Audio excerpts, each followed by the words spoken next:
Hello, and welcome to Understanding My Gifted Child. My name is Dr. Jo Tuite, and it's my pleasure to be here with you today. To give you a little bit of background about myself, I've worked in the field of gifted education for about 33 years, and my educational background is a bit diverse. I have undergraduate degrees in business and sociology, a master's in educational administration, and a doctorate in educational leadership with a focus on high ability education. Lending context to my education would be my kiddos. I have 4 children who absolutely run the gamut of education, from requiring special education services to a high achiever. I have a creative thinker and a high ability or gifted learner. So that's just a little bit about myself. I am going to be sharing with you today some resources and some bits of information to begin to develop that foundational understanding of gifted children. So let's dive in, shall we? Much of the information that I'll be sharing with you today is found from the resources that you see on the screen there in front of you. I do want to take a quick moment to point out a couple of resources that I do highly recommend if you want to take a little bit deeper dive. Those are the resources provided by the Indiana Association for the Gifted, as well as the National Association for Gifted Children. I'd also recommend any of the literature done by Dr. Lisa Rubinstein, particularly in the areas of creativity and gifted education. Now, let's go over some definitions. We're going to talk about 3 different types of learners today: your high achiever, your high ability or gifted learner, and your creative thinkers. Let's first start with your high achievers. These are the students that tend to have grit. That's that ability to really kind of dig their heels in and push forward, creating that forward momentum. They tend to have a need to achieve, not just a want, but a need to achieve. They are those students that listen and hear. They understand that brilliance and great ideas are often found when they just listen to the things around them. And then they tend to be action oriented, understanding that action is kind of that foundational key to success. We're next going to talk about our high ability or gifted learners. High ability and gifted are 2 terms that are often used interchangeably. You'll catch me doing that throughout the presentation today. It really depends on what part of the country you live in as to which term is most prevalent, but they do mean the same thing. Overall, about 5 to 10% of the population is identified as gifted or high ability.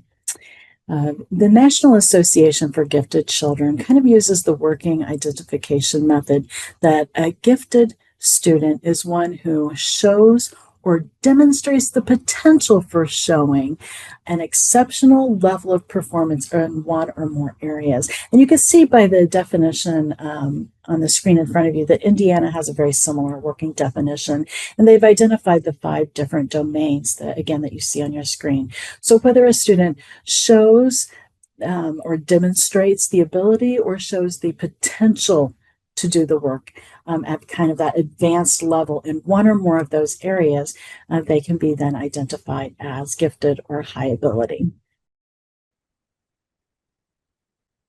The category of student is the creative thinker. You can see a definition there on the screen in front of you. Researchers in the field of creativity have almost universally agreed that creativity includes both originality and effectiveness.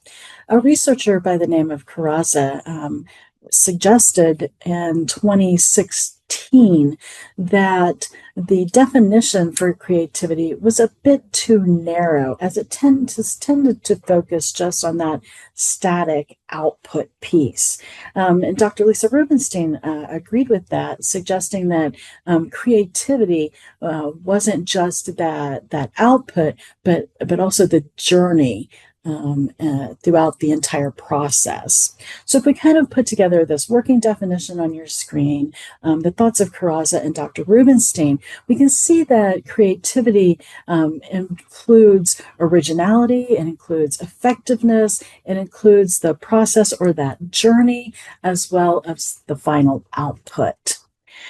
So now that we kind of have working definitions for our three student categories, high achieving, high ability or gifted, and creative, let's kind of take a look then at some of their characteristics in a side-by-side.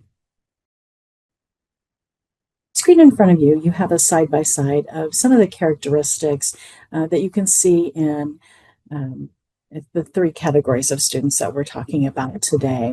And I'm not going to go through all of these, but I do want to just kind of pick on the three that you see the blue arrows next to. That first one talks about the high achiever learns with ease. Those are the students in a classroom that you usually hear other students talking about, that everything comes easy for them. They always do so well. They're setting the curve. Everything's easy for them. Whereas in the high ability or gifted learner, they're not actually learning. So there's not a piece of learning with ease. This is material that they already know. And then with our creative thinkers, when they're learning these concepts, they're kind of off thinking, well, what if this? What if that? So again, those are the three ways that you can see that across those students. The next one I want to mention, it kind of relates to the social aspect of our students. In our high achievers, they often enjoy the company of their same age or chronologically aged peers. They have the same type of development together, similar interests, they can carry on conversations together, and so that's what they prefer, their same age peers. Whereas your high ability or gifted learners, they're more interested in the company of their intellectual peers. Now, those could be students that are the same age. More often than not, you usually see it in students that are a little bit older, because again, they are intellectually and academically more developed. So they tend to get along with those students, again, who are more of their intellectual peer. And then our creative thinkers, they prefer the company of other creative thinkers, but more often than not, they prefer to just be alone with their own thoughts and creativity. And then the final one I'm going to mention there is all the way down at the bottom, and it's in reference to grades and how they're performing academically. Our high achievers, those are the students who love to get A's. They're working hard just to see that A come across the teacher's desk. Our high ability students or gifted students, they may or may not be motivated by grades at all. Again, oftentimes the material, they already know it, and so that grade isn't as, it's just not important to them. And then our creative thinkers, likewise, they also may not be motivated by grades at all. Again, they're seeking more of that creative outlet. How are they able to approach projects using their own particular type of creativity? So these three columns, again, show the different characteristics for each of that student type, but it's important to note that these aren't mutually exclusive. There's a lot of fluidity between these. You can have a high ability student with characteristics from the creative thinkers, and vice versa. So again, they're very fluid. So now that we have given a definition to our three learners and looked at the characteristics that they might have, let's see how they're going to react and interact within a classroom setting. I really like it's going to be a series of two graphics that I'm going to show you from Dr. Bertie Kingor. And in this first one, it's showing how the three students are going to react to being given an assignment. The first student is our high achiever, and you see that student thinking about, what do you want? What does the teacher want? How can I best address and get to what they want? The middle student there is your gifted learner. You can see that the gifted learner is considering, what do I want to do? What do I want to learn from this? How do I want to approach the learning piece of this? And then you can see the creative thinker whose mind is just running away in every direction with all of the different possibilities that they could explore with this assignment. So, again, the same assignment, three very different approaches to how they are going to address or take on that assignment. So, let's look at the next slide now. In this graphic, you can see that the high achiever, when the class is posed a question, the high achiever is like, oh my gosh, I know the answer to this. I know the answer to this. Call on me, call on me. It kind of reminds me of that old TV show that I'm sure all of you are much too young to know, Welcome Back, Kotter, where the sweat hogs are like, oh, I know the answer. I know the answer. They get all excited. They want to talk. So that's what this reminds me of. But that high achiever is like super excited because they know the answer. Your gifted learner is sitting there thinking, yeah, but what about this? And are you thinking about that? Or did you consider the nuances here? They're thinking about all of those different possibilities that the question could actually be asking, those nuances, if you will. Our creative thinker, on the other hand, totally missed the question because they're still back thinking about the assignment and all the different possibilities that are available there. So we have these three different learners in the classroom with different ways of approaching, different ways of understanding, different ways of responding to, which can create challenges within the classroom, but can also definitely enrich the environment and create a wonderful collaborative working space. So now that we have given definitions to our three learner types, we've talked about their characteristics and taken a look at how they act and interact within a classroom setting. Let's add another layer and talk for just a moment about asynchronous development. According to the National Association for Gifted Children, asynchronous development is described as a type of mismatch, if you will, between a student's intellectual, physical, and emotional development. This is more prevalent in your high ability or gifted students, though can be seen to varying extents in high achieving students and creative thinkers. But like I said, it is much more prevalent in your high ability or gifted learners.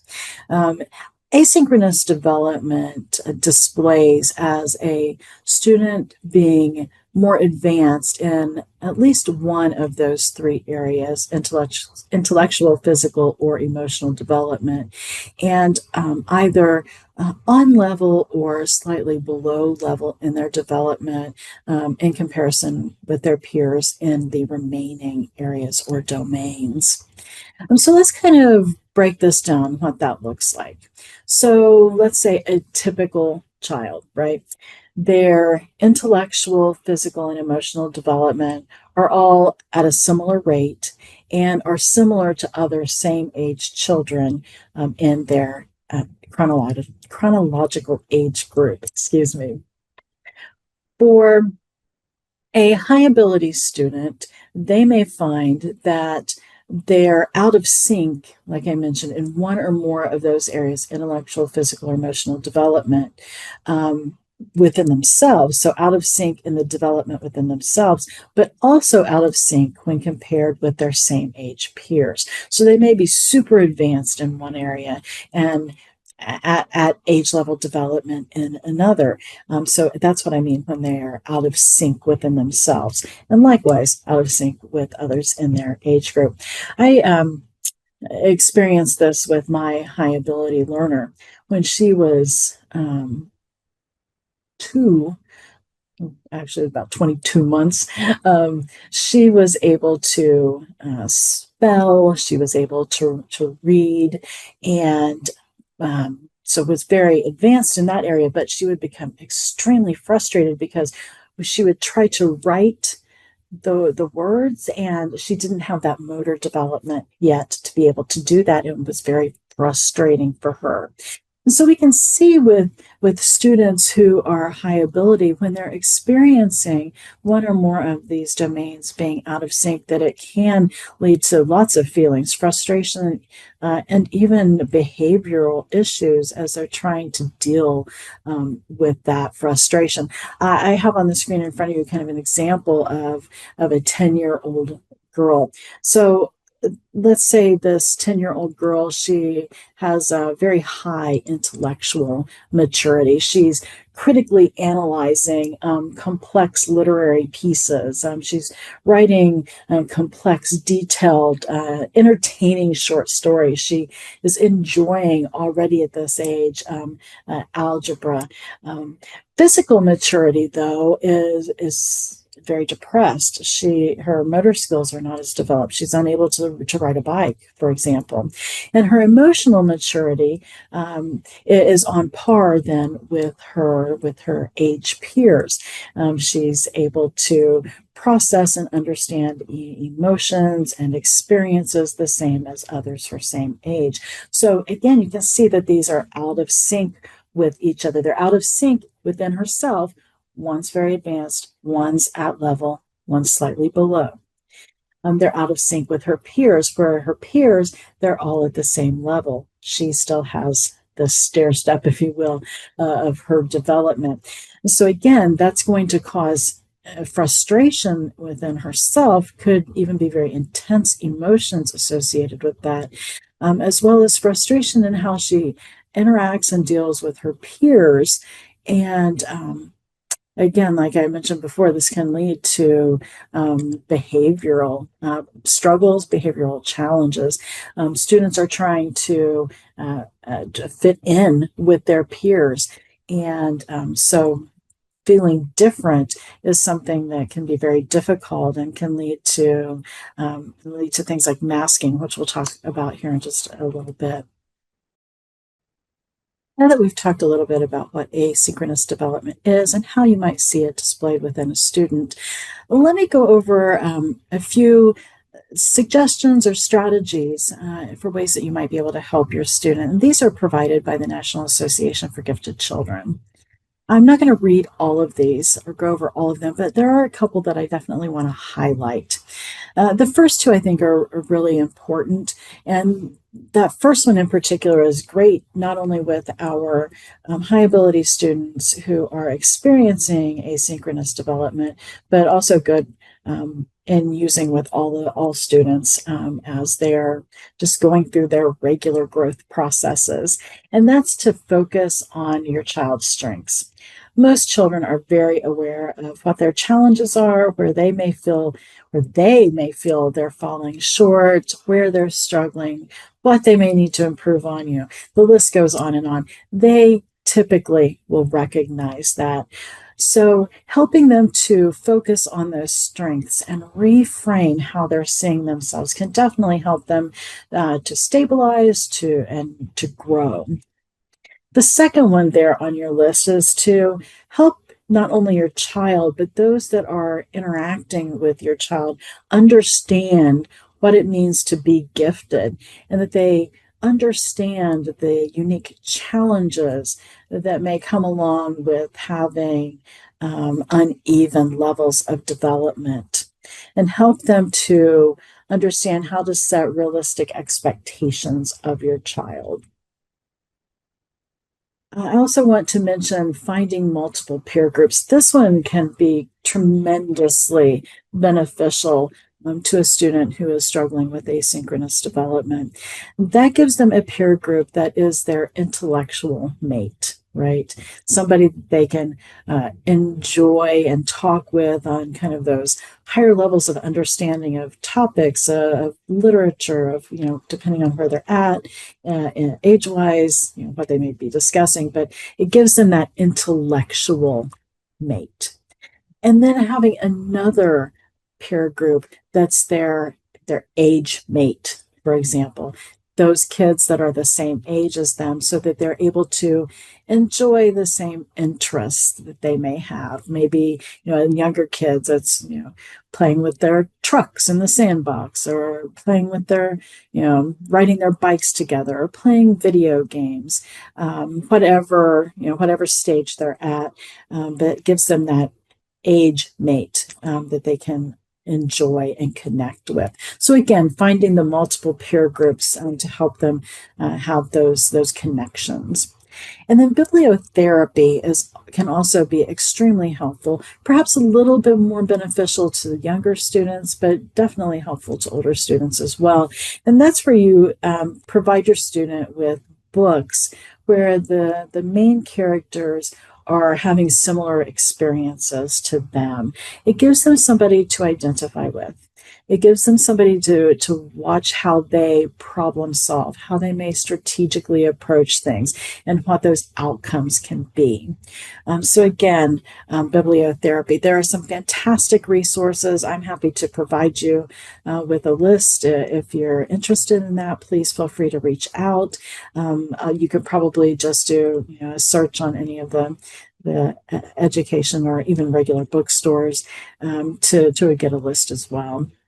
NAGC and IAG, National Association for Gifted Children, and Indiana Association for Gifted Children are also very good with being able to provide resources regarding bibliotherapy as well.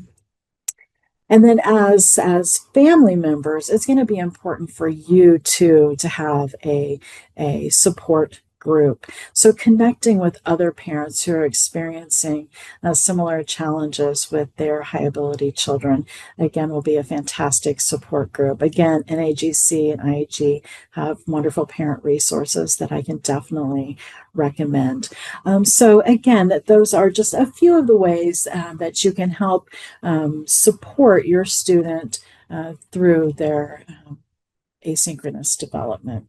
Next, we're going to take a little bit of a dive into social and emotional development. High ability children are curious, they're driven, they're inquisitive. I mentioned earlier that they not only want to learn, they need to learn, because learning is an emotional experience and knowledge is their passion. They demonstrate greater cognitive understanding as well as a heightened awareness for their environment and their surroundings. This can translate into some really intense emotions, intense feelings, as well as some fears. Let me share with you an example. So let's say you're taking your child to a football game. Who doesn't love football, right? Taking them to a football game. And as they're watching, they see a player injured on the field. Now, it doesn't need to be a severe injury, just an injury on the field. And over time, sometimes it's a short amount of time, sometimes it's a little bit longer, this causes the student to develop an intense fear of being injured, of getting hurt. Let me give a couple more examples. Let's say that they're studying in school and they talk as a class about an animal that's extinct or going extinct. And they become then very depressed over animal welfare. Or they see something on the news that scares them, and they become afraid for their own personal safety. So again, they're seeing things, hearing things within their environment or within the world. It doesn't necessarily have to be their immediate environment. They're internalizing the feelings that can be associated with what they've seen or heard, and it then displays in them as other fears. So they're owning that. Let's talk about another aspect of social and emotional development. I mentioned earlier that students may sometimes feel like they have to hide who they are. This is referred to as masking. You can see the quote there by Dr. Coleman on your screen, where he suggests that high ability students learn early on that the way people see them changes then how they interact with them. Uh, so people see that they're different and they treat them different. So they learn to adapt. High ability students learn to adapt so that they hide who they really are and fit in more with what they see as the norm. They may take on, at least in public situations, the attitudes, the values, the behaviors of their peers. So let me give you some examples of that. Um, they come out of a class and somebody sees their paper and it shows that they got an A. Instead of taking credit for that A or accepting thank you whatever, they're like, oh man, yeah, I got lucky on that one, I didn't study at all. So they are blaming the grades on luck because this makes them more normal, right? Um, it can also be seen where maybe they don't get that A, but they purposely miss some questions or fail some assignments or tests, um, again on purpose, so that they can feel like they're fitting in with that peer group. They're hiding who they are. Um, the danger with students not being themselves and hiding those things within them that are important to them, their intellect, their love of learning, their passion for knowledge, hiding those things, is they can lose their sense of identity.